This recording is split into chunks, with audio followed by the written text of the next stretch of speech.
My name is Marcus, and I've been driving trucks across America's highways for the past 8 years. At 32, I thought I had my life figured out. Just me, my rig, and the endless ribbon of asphalt stretching out before me. That was until I met Jack at a truck stop in Oklahoma, and everything I thought I knew about myself changed. It was a typical summer evening in 2023 when I pulled into the Flying J truck stop outside of Tulsa. The sun was setting, painting the sky in shades of orange and purple that only the Midwest seems to capture.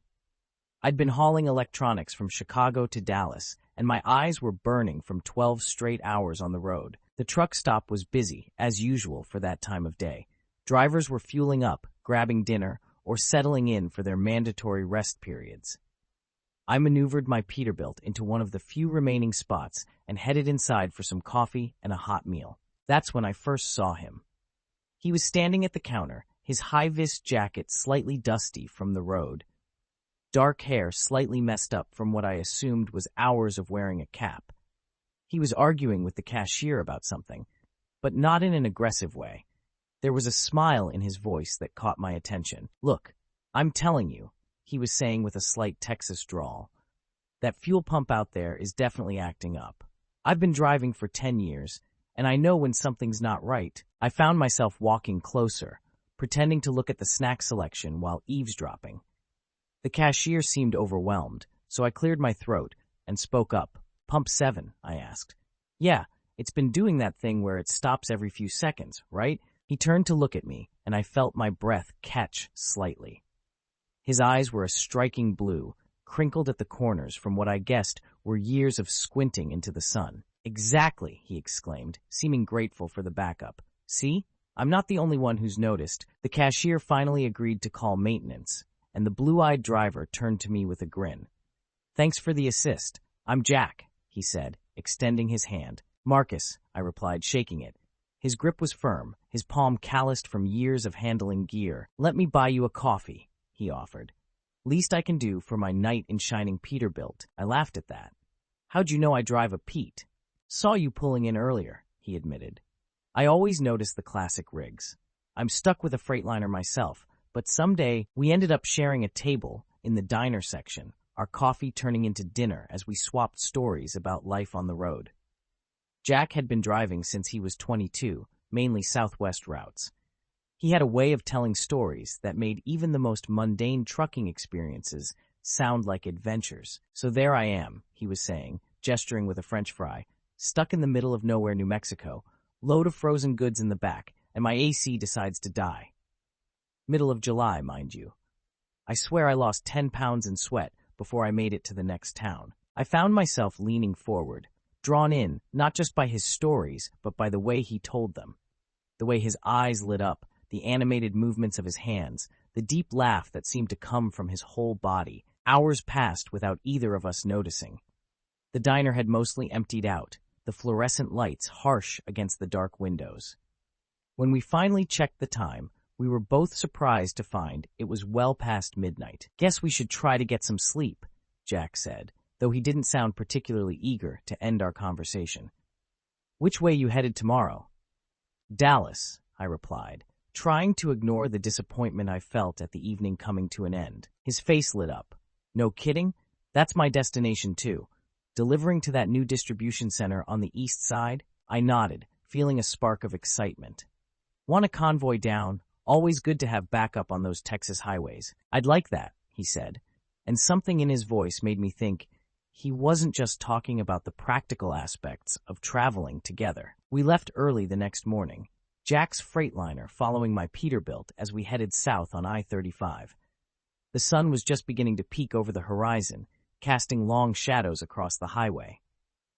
We kept each other company on the CB radio, Channel 19 crackling with our conversation. "You know," Jack's voice came through, warm even through the static.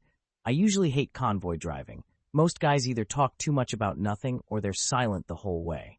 But this is nice." I smiled, adjusting my mic. "Maybe you just hadn't found the right driving partner yet." There was a pause, and I wondered if I'd said too much. Then his chuckle filled my cab. "Maybe you're right, Marcus.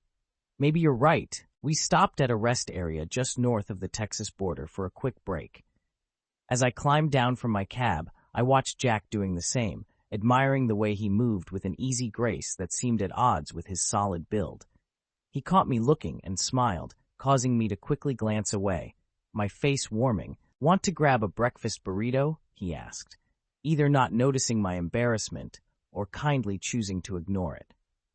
"There's this food truck here that makes the best ones I've ever had." We sat at a picnic table, watching the morning traffic rush by as we ate. Our shoulders were almost touching, and I was acutely aware of every small movement he made. When he reached across me to grab a napkin, his arm brushing against mine, I felt electricity shoot through my body. "You've got a little," he said suddenly, reaching up to brush some sauce from the corner of my mouth with his thumb. The touch was brief but intimate, and our eyes met for a long moment. I could see something in his gaze that mirrored what I was feeling: uncertainty, desire, and a hint of fear. The moment was broken by the loud air brakes of a passing truck. Jack cleared his throat and stood up, but his hand lingered on my shoulder for just a second longer than necessary. Back on the road, our conversation through the CB was different, more personal, more meaningful. He told me about growing up in a small town in Texas, about coming to terms with his sexuality in an environment that wasn't always accepting. I shared my own story of keeping that part of myself hidden in the traditionally masculine world of trucking. "It gets lonely," he admitted during a quiet moment. "Being out here on the road, having to hide who you are, even in the 21st century. Sometimes I wonder if I'll ever find someone who understands both worlds, the life of a trucker and, well, I understand," I said softly, and I meant more than just understanding his words. As we approached Dallas, I felt a growing sense of dread. Our time together was coming to an end, and I didn't want it to. We delivered our loads to the distribution center, parking our rigs side by side. As we completed our paperwork, Jack turned to me. "I've got a 34-hour reset before my next load," he said, trying to sound casual. "Was thinking of getting a hotel room instead of sleeping in the cab. Would you like to grab dinner? There's a good steakhouse not far from here." My heart raced. "I'd like that," I replied, trying to keep my voice steady. "I've got some time before my next pickup, too." We checked into adjacent rooms at a nearby hotel, maintaining appearances, I supposed, though we both knew only one would be used. After showering and changing into clean clothes, I met Jack in the lobby. He'd changed, too, wearing jeans and a blue button-down shirt that made his eyes even more striking. The steakhouse was dimly lit, intimate. We got a booth in the corner, and as we talked, our legs brushed under the table. The wine and conversation flowed easily, and I found myself opening up more than I had to anyone in years. Jack said, his voice low and intimate, "I haven't felt this comfortable with someone in a long time. There's something about you, Marcus." Back at the hotel, we stood in the hallway between our rooms, the tension between us palpable. Jack stepped closer, his eyes searching mine for permission. When I didn't step back, he closed the distance between us, pressing me gently against the wall as his lips found mine. The kiss was everything I'd imagined and more. Soft at first, then deeper, more urgent. His hand cupped my face while mine gripped his shirt, pulling him closer.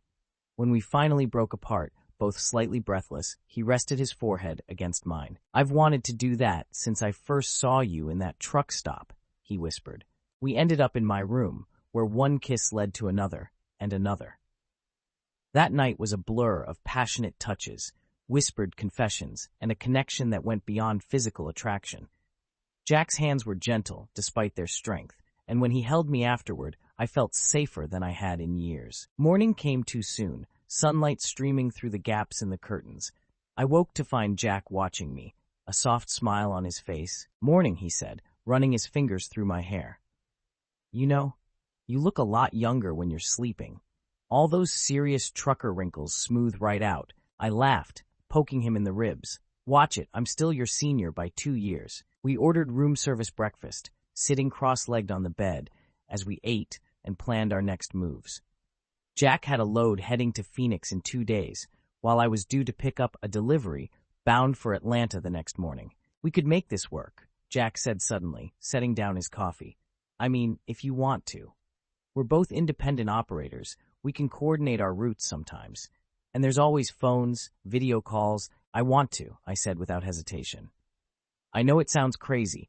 We've only known each other for 2 days, but it feels right, he finished, taking my hand. Over the next few months, we managed to sync our schedules as much as possible, finding creative ways to cross paths. Sometimes it was just a quick meal at a truck stop. Other times we'd manage a full day or night together. Every moment was precious. We developed our own little rituals. Whenever we couldn't be together, we'd call each other at sunset, describing what we could see from our different locations. Jack would send me photos of interesting things he saw on the road, unusual cloud formations, quirky roadside attractions, particularly beautiful landscapes. I started leaving him little surprises when I knew he'd be using the same route after me. His favorite snacks, hidden with friendly truck stop staff, notes tucked into fuel receipts. But it wasn't all romantic moments and sweet gestures. The reality of our situation presented challenges. We had to be careful about public displays of affection, conscious of the sometimes conservative atmosphere in the trucking community. Some truck stops weren't friendly to same-sex couples, and we learned to read the environment carefully. One particularly tense moment came at a truck stop in Tennessee. We were having dinner together when a group of drivers at the next table started making loud, homophobic comments. Though they weren't directed at us specifically, the intent was clear. Jack's jaw tightened, and I could see him struggling to maintain his composure. Under the table, I squeezed his hand. "They're not worth it," I whispered. Later that night, in the privacy of Jack's cab, he broke down. "I'm tired of hiding," he said, his voice rough with emotion. "I'm tired of pretending you're just my driving buddy when you're so much more than that." I held him close, understanding his frustration all too well. "Maybe we don't have to hide as much as we think," I suggested. "Times are changing, and we're not alone. There must be others like us out there." That conversation in Jack's cab marked a turning point for us. We didn't exactly come out with a grand announcement, but we stopped being quite so careful about hiding our relationship. We started with small things, sitting closer together at truck stops, not immediately dropping hands if someone walked by, wearing matching keychains that Jack had found at a roadside market. To our surprise, the response was mostly positive, or at least neutral. Sure, there were some uncomfortable moments and disapproving looks, but we also discovered a network of support we hadn't known existed. There was Tom, an older driver who'd been with his partner Miguel for 20 years, who became something of a mentor to us. Sarah, a lesbian driver who ran the I-95 corridor, started a private social media group for LGBTQ+ truckers. One evening, about 6 months into our relationship, Jack and I managed to coordinate a 2-day break in Colorado. We parked our rigs at a scenic rest stop in the Rockies, the kind of place that made you feel small against the majesty of nature. "I've been thinking," Jack said, as we sat on a blanket watching the sunset, his arm around my shoulders. "What if we became team drivers?" I turned to look at him, surprised. Team driving was a big commitment. It meant sharing a truck, living in close quarters, being together almost 24/7. It would mean more time together, he continued. Better routes, better pay. And, he hesitated, it would mean waking up next to you every day instead of just whenever our routes happened to cross. The idea was both thrilling and terrifying. What about our individual contracts, our rigs? "I've done some research," he said, pulling out his phone to show me various company policies and team driving opportunities. There are companies actively looking for experienced team drivers. Some even have specific diversity initiatives. We could keep one of our trucks, probably your Peterbilt since it's newer, and sell the other. Or we could lease a new one together. I looked at him, this man who had completely changed my life in just 6 months, and realized I couldn't imagine my future without him in it. "Yes," I said, pulling him in for a kiss. "Let's do it." The transition wasn't easy. There was paperwork to handle, logistics to figure out, and my Peterbilt needed modifications to accommodate team driving. We chose a company that had a good reputation for being inclusive and offered excellent routes. Jack sold his Freightliner, though I could tell saying goodbye to his trusted rig was emotional for him. Our first week as team drivers was a learning experience. We had to adjust to each other's habits, figure out how to share the small space effectively, and develop a rhythm for our driving shifts. Jack was more of a night owl, preferring to take the overnight runs, while I enjoyed the early morning starts. We also had to learn each other's quirks in a way that our previous arrangement hadn't revealed. I discovered that Jack talked in his sleep, usually about traffic conditions or fuel prices. He learned that I was particular about how the cab was organized and couldn't sleep unless everything was in its proper place. But there were beautiful moments too. Watching the sunrise together during driver switches, sharing meals in the cab while parked in scenic locations, planning our routes together over morning coffee. We decorated our sleeping cabin with photos of us from various locations across the country, turning the truck into our mobile home. One night, somewhere in New Mexico, I was driving while Jack slept in the berth. The radio was playing softly, and the stars were incredibly bright in the desert sky. I heard him stir and felt his arms wrap around me from behind the seat. "Can't sleep?" I asked, smiling as he pressed a kiss to my temple. "Just wanted to see you," he mumbled sleepily. Still can't believe this is real sometimes. As the months turned into a year, Jack and I fell into a comfortable rhythm that felt as natural as breathing. Our Peterbilt had become our home, filled with memories and little touches that made it uniquely ours. Jack had installed small LED lights around the sleeping cabin that created a cozy atmosphere during our breaks, and I'd added a small electric kettle for our shared love of evening tea. We became known among other drivers as the team, not just because we were team drivers, but because of how well we worked together. Our efficiency rates were consistently high, and we developed a reputation for reliability that brought us some of the best routes. One particular evening stands out in my memory. We were parked at a scenic overlook in Montana, having dinner in our cab while a summer storm rolled across the plains. Lightning illuminated the sky in spectacular displays, and the rain created a cozy atmosphere inside our truck. "Remember when we first met?" Jack asked, passing me a container of the chili he'd warmed up. "Did you ever think we'd end up here?" I smiled, thinking back to that Oklahoma truck stop. "Honestly, no, but I'm glad we did." He was quiet for a moment, then reached into his duffel bag. "I've been carrying this around for a few weeks, waiting for the right moment," he said, pulling out a small box. "I think this might be it." My heart stopped as he opened the box, revealing 2 matching silver rings with a subtle tire tread pattern etched into them. "I'm not asking for anything formal," he said quickly, noticing my wide-eyed expression. "I know we can't legally marry in every state we drive through, and our life isn't exactly conventional. But I want something that shows we're committed to each other, something that says this is real and permanent." I couldn't speak for a moment, overwhelmed by emotion. Finally, I managed to say, "Put it on me?" The ring fit perfectly, and when I looked up, Jack's eyes were shining with unshed tears. I took the other ring and slipped it onto his finger, then pulled him in for a kiss that said everything words couldn't.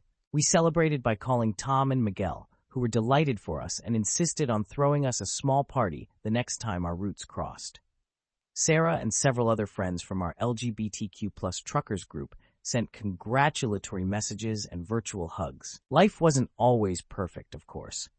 We still faced occasional discrimination, and the challenges of living in a truck while maintaining a relationship never completely went away.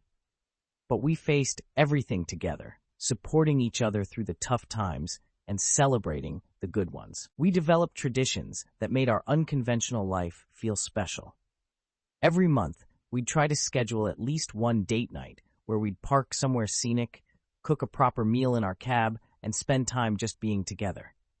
We started collecting small souvenirs from each state we visited, creating a memory map of our journey together. During one of our rare extended breaks, we drove my old pickup truck to meet Jack's family in Texas.